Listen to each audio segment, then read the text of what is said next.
আগামী বছর থেকে ঠাকুরগাঁও মেডিকেল কলেজে শিক্ষার্থী ভর্তি কার্যক্রম শুরু হবে। সকালে ঠাকুরগাঁওয়ে বিনামূল্যে চক্ষু চিকিৎসা ক্যাম্পের উদ্বোধনের সময় একথা জানান স্থানীয় সরকার মন্ত্রী মির্জা ফখরুল ইসলাম আলমগীর।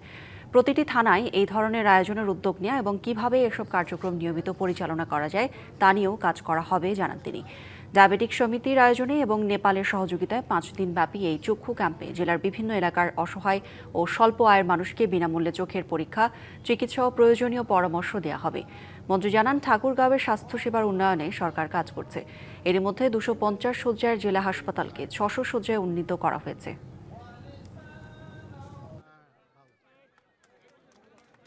আগামী বছর থেকে এখানে ছাত্র ভর্তি শুরু হবে এবং কয়েক বছরের মধ্যেই আপনার মেডিকেল কলেজটি পাকা হয়ে যাবে। ছেলেমেয়েরা সবাই সেই মেডিকেল কলেজ তারা পড়াশোনা করতে পারবে এবং নিঃসন্দেহে আমি তার সঙ্গে ঢাকায় কথা বলবো, এটাকে আমরা আরো কিভাবে ম্যাটেরিয়ালাইজ করতে পারি, বাস্তবে রূপ দিতে পারি, সেই চেষ্টাটা আমরা সবাই মিলে অবশ্যই আমরা করতে পারবো।